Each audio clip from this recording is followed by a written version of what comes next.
이스라엘에게 시인은 1절에서 이제 고백해라, 이처럼 말해라. 그러면서 그 고백의 내용을 알려주는 내용들이 1절 중반절에 나옵니다. 그들이 내가 어릴 때부터 여러 번 나를 괴롭혔도다. 여기에서 그들이 누구냐 하면 문맥상으로 살펴볼 때 이스라엘을 학대하는 자들이지요. 괴롭히는 자들. 그러니까 원수들입니다. 그리고 그 원수들에 대한 힌트를 주는 것이 어릴 때부터라고 했습니다. 어릴 때부터. 이것은 이스라엘 민족이 형성되어졌을 때 초기를 말하게 되어지는 것이죠. 그러니까 그때는 출애굽의 시대와 같은 때라고 말할 수가 있을 겁니다. 그러면 그때 이스라엘을 괴롭히는 사람들, 민족, 이스라엘을 학대하는 자들, 그들이 누구일까라고 하는 것을 생각해 보면 그 당시에 강대국인 애굽입니다. 애굽이죠. 그리고 여러 번이라는 표현을 통해서 그 괴롭힘이 지속적이고 반복적으로 이루어졌다라고 하는 것을 강조하고 있습니다. 그리고 3절의 말씀을 보게 되어지면요. 먼저 3절의 말씀을 보게 되어지면 이런 말씀이 있습니다. 바가는 자들이 내 등을 갈아 그 고랑을 길게 쥐었도다. 그랬습니다. 언뜻 무슨 말인가 싶을 겁니다. 바가는 자들이 내 등을 갈아 그 고랑을 길게 쥐었도다. 이게 무슨 뜻이겠습니까? 원수들이 이스라엘을 괴롭히는데 어느 정도로 괴롭혔느냐라고 하는 것에 있어서 마치 그 등을 갈아버리는 것처럼, 갈아엎는 것처럼. 그렇게 패이게 또 갈라지게 혹독한 상처가 생길 정도로 괴롭힘을 당했다라고 하는 것입니다. 이스라엘의 역사에 있어서는 참으로 이러한 일들이 처참한 그러한 일이고 또 수치가 되어질 수 있는 것이겠지요. 그러나 시인은 그런 이스라엘의 역사를 전혀 부끄러워하지 않습니다. 오히려 성전에 올라가는 노래로 부르게 됩니다. 그 이유가 무엇일까라고 하는 것을 우리가 살펴보면요. 2절에 있습니다. 2절에. 자, 한번 2절의 말씀을 다 함께 읽겠습니다. 시작.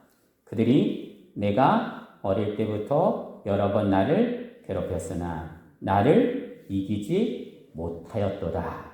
그랬습니다.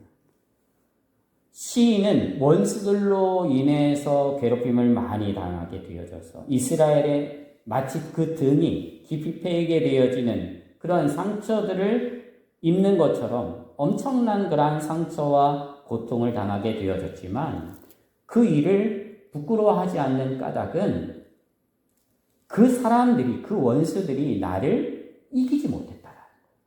나를 이기지 못했다.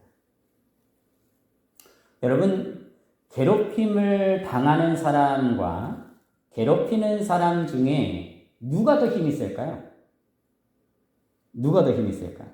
괴롭히는 사람과 괴롭힘을 당하는 사람, 그 가운데 누가 더 힘이 있을까요?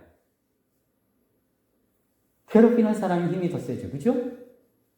괴롭힘을 당하는 사람, 학교에 보면 학교 다닐 때나 아니면 주변에서도 그랬잖아요. 힘이 센 사람이 힘 약한 사람 건드리게 되어지죠.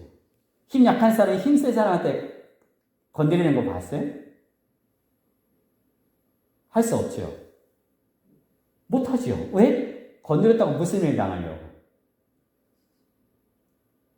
그런 것처럼 여러분 여기에서 그 이스라엘과 애굽이라고 하는 그 나라의 힘의 논리로 보자면은 어느 나라가 더 센 나라입니까? 애굽이 더 센 나라이죠. 그죠? 이스라엘은요, 뭐 노예에 지나지 않는 사람들인데요. 그래서 전쟁을 일으킬 때에도 보게 되어지면요, 전쟁을 일으키는 쪽이 힘이 센 겁니다. 전쟁을 일으키는데 힘이 약한 나라가 힘이 센 나라를 향해서 전쟁할 수가 없어요. 전쟁을 일으킬 수가 없어요. 다 망하는 겁니다, 그러면. 다 죽는 거지요. 질 게 뻔한 것이니까. 그런데 이런 상식을 뒤집는 일이 이스라엘에게서 일어난 것입니다. 일어났다는 것이죠. 그것을 어떻게 표현했습니까? 나를 이기지 못하였도다. 이게 어떻게 일어난 것입니까? 이스라엘 백성들이 어떤 그 속에서 애굽을 이길 수 있는 조건이 단 하나라도 그들에게 있었느냐라고 말했을 때 아니요. 전혀 없었습니다. 하나도 없었습니다. 그럼에도 불구하고 거기서 나올 수 있었던 이유, 유일한 것은 뭐냐면 하나님께서 하셨다라는 거죠. 하나님께서. 이 세상의 모든 만물을 다스리시고 창조하시고 다스리시고 하시는 하나님. 역사를 주관하시는 하나님. 그 하나님께서 그 일을 행하신 거예요. 그래서 하나님의 인도하심을 받아서 그들은 출애굽을 할 수 있었고, 그리고 그 가운데에서 가나안까지 들어가게 되어지는 그런 역사를 만들어갈 수 있었습니다. 이 역사를 시편 기자는 너무나 잘 알고 있는 사람이에요. 그래서 4절에 뭐라고 고백을 하느냐 하면 4절에 보면 여호와께서는 의로우사 악인들의 줄을 끊으셨도다. 여호와께서는 의로우사 악인들의 줄을 끊으셨도다. 하나님께서 끊어주셨다는 거예요. 그 악인들의 줄을 끊으셨다라고 하는 것이죠. 그래서 살려주셨다라는 거죠. 매이지 않도록. 여기서 우리는 시인의 하나님을 향한 신앙을 알 수가 있고요. 믿음을 보게 되어집니다. 애굽 지하에 있었던 이스라엘은 노예였습니다. 그런 노예였던 이스라엘을 애굽이라고 하는 강대국과 비교했을 때 너무나 초라할 수밖에 없습니다. 그러나 그 연약한 가운데 있는 이스라엘이었지만 하나님께서 모세를 통해 출애굽을 시키신 것입니다. 그리고 그 줄을 묶어서 도망치지 못하게 나가지 못하도록 했던 그 묶여져 있는 줄을 모세를 통해 하나님이 끊으시죠. 그래서 출애굽을 한 것입니다. 중요한 것은 이 시편 기자는 그래서 그 등이 패이게 되어지는 그런 아픔과 고통 가운데 우리가 있었지만 그 가운데서도 하나님이 우리를 지켜주시고 또 인도해 주셔서 그리고 그 의로우신 하나님께서 우리와 함께 하셔서 승리할 수 있었다라고 하는 것을 고백하면서 찬양하고 있다라고 하는 것입니다. 그러니까 이 시인은 자신의 삶 가운데서 어떤 경우에도 어떤 순간에도 하나님이 우리와 함께 하신다. 또 하나님이 우리의 인생을 지켜보신다. 하나님께서 우리의 인생을 이끌어 가신다. 라고 하는 것에 대하여서 놓친 적이 없는 사람이에요. 그걸 놓치지 않는 사람이에요. 역사 속에서. 그래서 찬양하는 것이죠. 여러분 이 말씀을 우리의 삶 가운데 한번 적용해 보시죠. 우리는 어떻습니까? 예를 들어서 내가 살아가게 되어지는 이 땅에서의 삶을 살아가는데 강한 애굽의 노예로 살았던 그 이스라엘과 같은 어떤 그런 고통, 그런 힘든, 그런 어려움, 고난, 괴로움, 뭐 이런 것들이 내 주변에 있어서 나를 괴롭히고 그것 때문에 내가 스트레스를 받게 되어지고 그것 때문에 내가 학대를 당하게 되어지고 하게 되어질 때 그 속에 그 정말로 원수들 때문에 어떤 죽을 만큼의 그러한 어떤 고통스럽고 힘든 시간들을 보내게 되어질 때 그런 자리에 있을 때 그런 순간에 있을 때 어떤 생각을 하십니까? 그 순간에도 여러분 하나님은 저와 여러분의 삶 가운데 함께 하실까요? 함께 하시지 않을까요? 내가 살아가는데 내 삶에 있어서 살아가게 되어지는 그 삶에 있어서 굉장히 힘들어요. 정말 어려워요. 고통스러워요. 마치 이 애굽의 치하에서 노예 생활을 했던 이스라엘 백성들처럼 그렇게 정말 죽을 것만 같은 어떤 그런 상황들이 내 안에 있어요. 내 삶 가운데 있어요. 그러면 그러한 때에 여전히 하나님은 내 안에 살아계신다. 하나님이 내 안에 역사하신다. 나와 함께 하신다. 라고 하는 것을 확신하십니까? 아니면 하나님 도대체 어디 계신 거예요? 하나님 도대체 살아계시는 거예요? 내가 이렇게 죽을 고생하는데, 내가 원수들 때문에 이렇게 고통을 당하는데 하나님 도대체 뭐 하시는 겁니까? 하면서 그렇게 불평하게 되어지는 어떤 그런 모습이 있나요? 분명한 사실은 그 고통 가운데에도요, 하나님이 계세요. 오늘 시편 기자는 그 의로우신 하나님을 믿은 것입니다. 그래서 정말로 여호와께서는 의로우사 악인들의 줄을 끊으셨도다. 그렇게 고백한 거죠. 우리는 이 여정을 가야 돼요. 우리는 이 믿음의 길을 가야 돼요.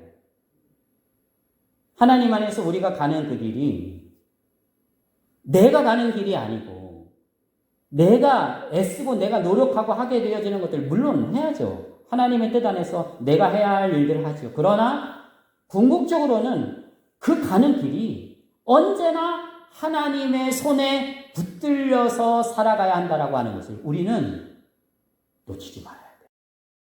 그럴 때에 내가 어떤 순간에 어떤 자리에 있어도 하나님의 붙들림 안에서 하나님과 동행하게 되어진다라고 하는 것이 확신이 서게 되어지면요, 두려워하지 않고 고난이 오면 고난을 견디고 인내하고 하면서 하나님 앞에서 내게 주어진 그 길을 하나님과 가는 거예요. 그런 길에서 어떻게 보면 걸어가는 과정 속에서 오늘 시편 기자가 말했던 것처럼 내 고통이 내 등이 패이게 되어지는 것 같은 어떤 흔적들이, 아픔들이 있을 수 있어요. 여러분 잘 생각해 보셔야 될 건데요. 하나님이 우리가 기도하면 하나님께서 모든 기도를 다 들어주시느냐? 간절히 기도하면 하나님이 다 들어주시느냐? 어때요?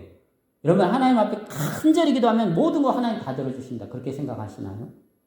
마태복음 7장 7절에 이하에 보게 되어지면 무엇이든지 구하라, 찾지라, 두드리라, 그러면 열린다 하는 그 말씀도 무조건 하나님 앞에 기도하기만 하면 된다. 이렇게 말하는 게 100% 맞는 말입니까? 아니더라고요. 만약에 그렇게 해서 하나님께서 우리의 기도를 다 들어주신다. 그러면 그분은 하나님이 아니에요. 우리 마음대로 할 수 있는데 우리가 막 기도하기만 하면 다 된다라고 하는데 그분이 어떻게 우리 마음대로 움직일 수 있는 분이 하나님이십니까? 아니죠. 하나님은 하나님이세요. 우리는요, 피조물이에요. 그러면 하나님의 뜻과 내 뜻 사이에 있어서 하나님 앞에서 내가 굴복하는 게 맞고요. 하나님께서 내게 무엇을 말씀하시면 듣고 그대로 순종하는 게 맞는 거예요. 그게 하나님의 자녀예요. 그러므로 인해서 우리는 누구를 드러냅니까? 내가 아닌 하나님을 드러내는 거죠. 하나님을 드러내는 거예요. 내 삶의 모든 일들을 통해서 내가 나타나게 되어지고 내가 자랑할 게 있게 되어지고 내가 드러날 게 있게 되어지는 그 모든 것들은 뭐냐면 오직 하나님 그분이시고 그 믿음을 하나님 앞에서 시인은 가졌다라고 하는 것입니다. 저와 여러분도 하나님 앞에서 그 믿음을 가지고서 바르게 하나님 앞에서 하나님과 동행하게 되어지는 그 길을 걸어가야 되겠습니다. 자, 그리고 5절의 말씀을 보게 되어지면요. 자, 5절에 있는 말씀 한번 읽어보겠습니다. 시작. 무릇 시온을 미워하는 자들은 수치를 당하여 물러갈지어다.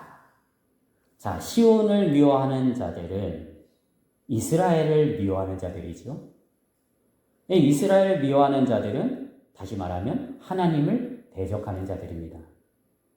그럼 그런 자들의 운명은 어떻게 되어지느냐?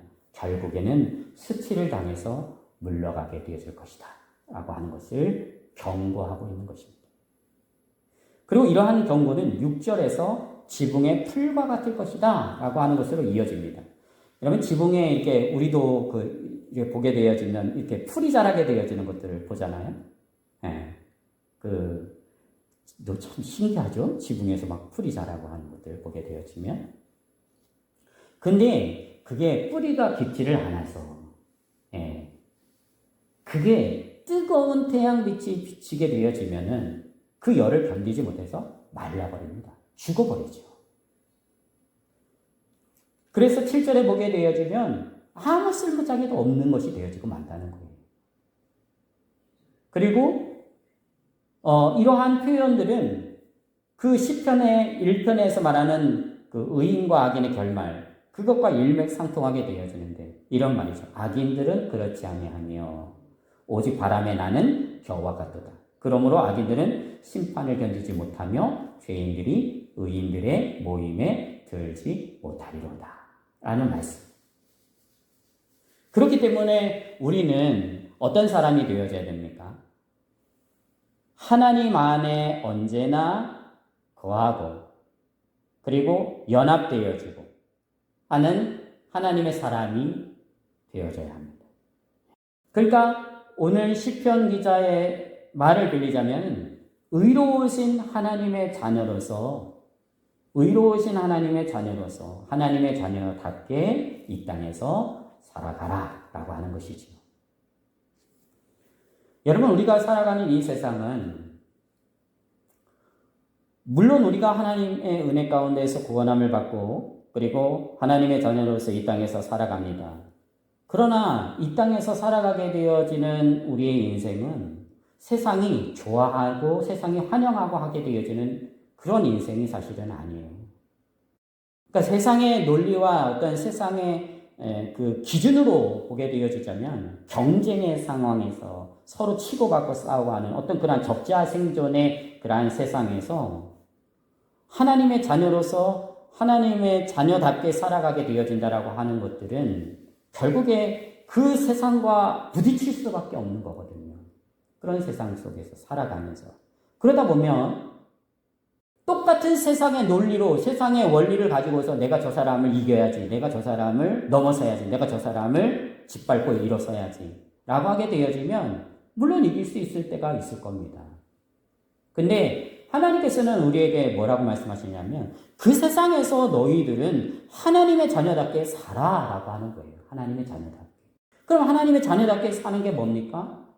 하나님의 하신 그 말씀에 따라서 살아가게 되어지는 것이고요. 하나님의 말씀에 살아간다는 이야기는 따라서 살아간다는 이야기는 뭐냐면 하나님이 창조하신 하나님께서 창조하신 하나님의 인간, 하나님의 그 사람 그 형상을 가지고서 이 땅에서 살아가는 겁니다. 그러니까 그런 하나님의 사람으로 이 땅에서 살아가게 되어지는 속에서 같이 경쟁을 하고 같이 싸우고 같이 치고받고 하게 되어지는 것이 아니고 그 세상 속에서 우리는 하나님이 내게 주시는 말씀을 통해서 하나님의 자녀답게 살아가는 그러한 삶을 늘 선택하고 그 삶을 실천해야 한다는 것이죠. 근데 이게 쉽습니까? 여러분 마태복음 5장 이하에 보게 되면 산상수훈에 나오게 되어지는 예수님이 하시는 말씀들이 있잖아요. 그 가운데 대표적인 거 하나. 원수가 뺨을 때렸을 때 오른 뺨을 쳤으면은 그러면은 왼쪽 뺨도 내놔라 뭐 이런 말씀 있지 않습니까? 근데 왜 이런 말씀을 하셨을까요? 그러니까 세상 사람들의 논리와 세상 사람들의 어떤 생각과 그 어떤 가치와 거기에서 내게 다가오게 되어지는 그 속에서 어떤 싸움이 일어나게 되어질 때, 갈등이 일어나게 되어질 때, 그래서 서로 싸우게 되어질 때 그들의 방식대로 싸우지 말라는 거죠. 뭐 이쪽 맞았으니까 이쪽도 되라. 그 이야기가 그렇게 원색적인 이야기가 아니고 그들이 취하는 폭력의 어떤 그러한 모습으로 같이 싸우지 말라라는 거예요. 왜요? 너희들은 하나님의 자녀야. 하나님의 자녀니까 하나님의 자녀답게 살아야 된다는 거죠. 그 수준을 요구하시는 거예요. 그렇기 때문에 거기에는 고난도 있고요. 환난도 있습니다. 어려움도 있어요. 그것 때문에 고통을 당하기도 하지요. 그런데 여러분 기억하십시오. 하나님은 살아계십니다. 그리고 하나님은 보세요. 보세요. 저와 여러분. 우리는 그 하나님이 우리를 보시면서 어떤 마음을 어떤 마음으로 우리를 보고 계실까요? 기대하는 마음. 하나님의 자녀로서 어떻게 살아갈지. 세상에서 만만치 않을 텐데 그 과정들을 통해서 성장하게 되어지는 거죠. 성숙하게 되어지는 거죠. 그러면서 어른이 되는 거예요. 그래서 진짜 어른이 되잖아요. 그러면 관조를 하게 돼요. 모든 것을 보면서 받아들이고 모든 것을 보면서 이해하고 모든 것을 짐을 져요. 근데 그것을 기쁘게 줘요. 왜냐하면 삶을 살아오면서 아는 거예요. 그 짐이 얼마나 힘들지. 그 어른을 뭐라고 얘기하느냐면 성경에서 그리스도의 장성한 분량이라고 말해요. 그리스도의 장성한 분량. 그러니까 예수님까지 잘하는 거죠. 그 어른이 돼요.